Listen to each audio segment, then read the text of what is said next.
सबसे पहले सर शुरुआत वहां से कर रहा हूँ जो कि एक इंटरेस्टिंग सवाल आया है, मेरे सामने है, स्क्रीन पे है। सवाल यह है कि मार्केट आज इतने लो नोट पर क्यों ओपन हुआ है। तो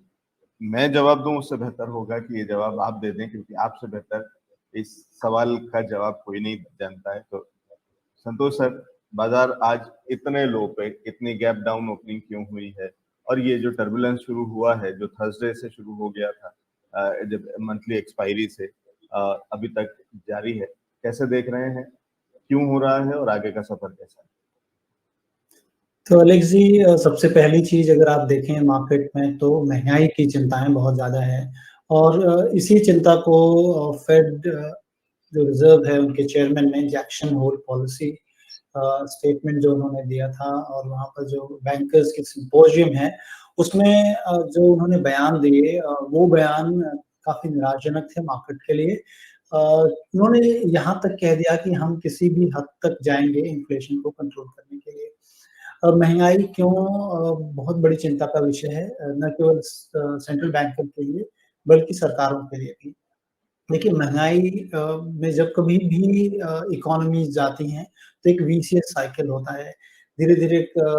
जो भी हम यूज़ करते हैं उनके दाम बढ़ने लगते हैं, उन सारे मटेरियल्स के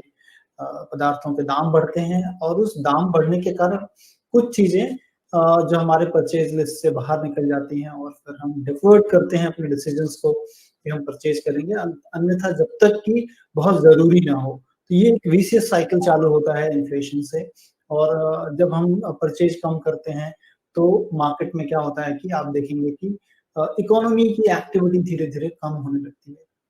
अब इकोनॉमी की एक्टिविटी अगर धीरे-धीरे कम होगी तो उससे क्या होंगे, जॉब लॉसेस होंगे। जॉब लॉस होने से लोगों के अंदर फिर से परचेजिंग पावर आपकी कम होती जाएगी और फिर से इन्फ्लेशन मतलब और भी स्टिकी होते जाता है। तो इन्फ्लेशन को सबसे जो है मुख्य मुद्दा बनाकर सारी सेंट्रल बैंक हैं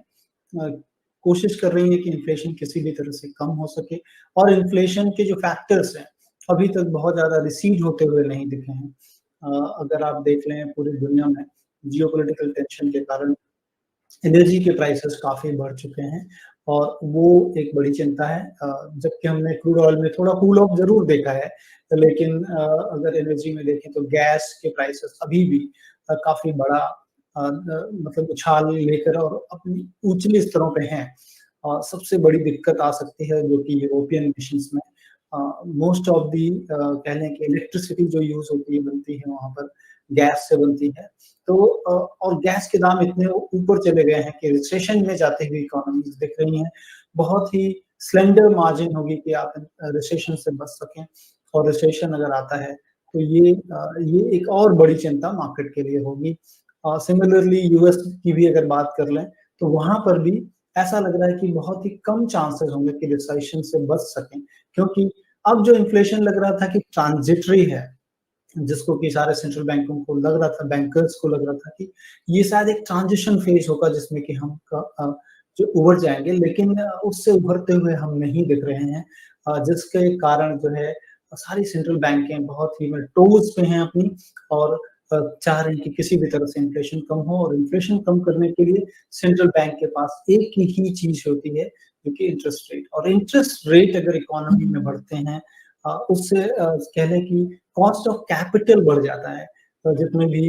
इकोनॉमीज में या फिर आप अगर यूज कर रहे हैं कैपिटल ले रहे हैं बैंकों से तो कॉस्ट ऑफ कैपिटल बढ़ता है। कॉस्ट ऑफ कैपिटल अगर बढ़ गया,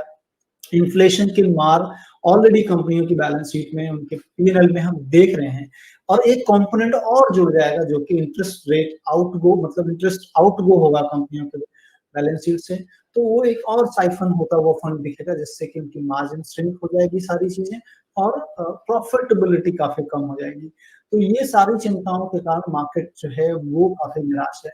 कि जो चीज ट्रांजिटरी लग रही थी वो शायद 1 साल से 2 साल तक जितने भी बड़े इकोनॉमिस्ट हैं, आईएमएफ कह लें, वर्ल्ड बैंक कह लें या फिर फेडरल रिजर्व है या यूरोपियन सेंट्रल बैंक्स हैं या फिर जो लंदन की बैंक्स हैं, वो सारी जो बैंक ऑफ इंग्लैंड है, ये सारे लोगों की चिंता है कि शायद बढ़ जाए। केवल और केवल पूरी दुनिया में मैं देख रहा था कि जापान और चाइना में रिलेटिवली इन्फ्लेशन काफ़ी कम है, तो वहाँ में इकोनॉमिक शॉक शायद कम लगे। लेकिन चूँकि चाइना की जो पॉलिसीज़ हैं, अगर आप देखें कि ज़ीरो कोविड पॉलिसीज़ हैं और ज़ीरो कोविड पॉलिसीज़ के कारण चाइना में बराबर आपको दिखेगा कि वहाँ पे लॉकडाउन लग जाता है। थोड़ी भी केसेज़ आती हैं तो लॉकडाउन लग जाता है और लॉकडाउन अगर लगता है तो सप्लाई डिस्ट्रप्शन होता है और सप्लाई डिस्ट्रप्शन इन्फ्लेशन को फिर से जो है बढ़ा देता है, क्योंकि चीज़ों के दाम, कीमतों के दाम बढ़ जाते हैं। हाल-फिलहाल में अगर आपने देखा होगा कि इंडिया में भी अपनी गवर्नमेंट ने व्हीट जो है का बैन कर दिया कि आप एक्सपोर्ट नहीं कर सकते, क्योंकि खाद्यान्नों के दाम बढ़ गए हैं। तो ये सारी चिंताएँ पूरे दुनिया में हैं। मार्केट भी इससे छूता नहीं है, क्योंकि फाइनेंशियल मार्केट्स को लग रहा है कि शायद जो चीज़ें ट्रांजिटरी थी ज़्यादा दिनों तक रहेंगी। ज़्यादा दिनों तक रहने का मतलब जॉब लॉसेस हो सकते हैं, काफ़ी ज़्यादा हों और सरकारें भी समझ लीजिए कि सरकारों की भी एक चिंता होगी, क्योंकि अगर जॉब लॉस होंगे, तो सरकारें शायद जो है उनके लिए इलेक्शन जीतना काफ़ी मुश्किल हो जाएगा। तो ये एक तरह का ट्राइंग टाइम होगा पूरी दुनिया के लिए, कि ये जो भी रिसीविंग फैक्टर्स हैं, वो किसी भी तरह से अब सप्लाई साइड के जो भी इश्यूज़ हैं, उसको गवर्नमेंट ठीक कर सकती है, सेंट्रल बैंकर्स उसमें कुछ नहीं कर सकते हैं। तो गवर्नमेंट को कह लें कि ये एंडेवर करना होगा सारी दुनिया में जो भी सरकारें हैं, क्योंकि रशिया और यूक्रेन के युद्ध को 6 महीने हो गए और अभी तक कोई भी आप मतलब कह लें कि रिसीडिंग चीज़ें दिखती हुई नहीं नज़र आ रही हैं। तो अब शायद जो है बड़े-बड़े लोगों को ये डिसीज़न ज़रूर लेना पड़ेगा, अदरवाइज़ बहुत बड़ा आक्रोश, गुस्सा लोगों का अपने नेताओं के प्रति होगा। तो इसी कारण से जो कि इन्फ्लेशन बढ़ा है, इंटरेस्ट रेट काफ़ी ज़्यादा बढ़ सकते हैं, किसी हद तक जा सकते हैं सेंट्रल गवर्नमेंट बैंकर्स। तो यही कारण रहा है कि पूरी दुनिया में हमने देखा है कि फाइनेंशियल मार्केट्स में एक उथल-पुथल रही है। अ, अमेरिका जैसे डेवलप्ड इकोनॉमीज़ में अगर आप देखेंगे तो यील्ड कर्व जैसे हम कहते हैं, तो वहाँ पर यील्ड बढ़ते हुए दिखे हैं। ऑल्दो लॉन्गर टर्म यील्ड्स थोड़े से सॉफ्ट या फ्लैट हैं, लेकिन 2 सालों तक का जो लग रहा है कि 2 सालों तक के इंटरेस्ट रेट में बढ़ोतरी देखी गई है लास्ट जब भी उनके इलेक्शन हुए हैं शुक्रवार को, उसके बाद। तो मतलब एक पूरी तरह से संकेत है कि शायद 1 साल से 2 साल के बीच में बॉन्ड मार्केट भी ये शायद देख रहा है कि इन्फ्लेशन शायद स्टिकी होगा और यही कारण है कि पूरी दुनिया के बाज़ारों में हमने भारी गिरावट देखी। जी, ठीक है। तो ये तो आपने बता दिया कि क्यों हो रही है गिरावट और आगे का रास्ता भी बहुत जल्दी सुधरता हुआ नहीं दिख रहा है, बहुत आसान नहीं। तो जो पहले जो एक्सपेक्टेशन थी और जो बड़े-बड़े एनालिस्ट की एक्सपेक्टेशन भी थी यही कि अब बहुत लंबा नहीं है, वही जो आप कह रहे थे कि एक साइक्लिकल है या एक छोटे समय के लिए है और इसको समझा जा रहा था कि कुछ एक बार थोड़ा-सा कुछ ऐसे शॉक्स और कुछ इस तरीके की चीज़ें फेड काम करेगा और उसके बाद चीज़ें सुधर जाएँगी। अब जो आ रही है कमेंट्री उससे लगता है कि ये अभी कुछ समय तक ये चीज़ें ऐसे ही रहने वाली हैं, तो ये बहुत जल्दी तो निपटने वाला नहीं है।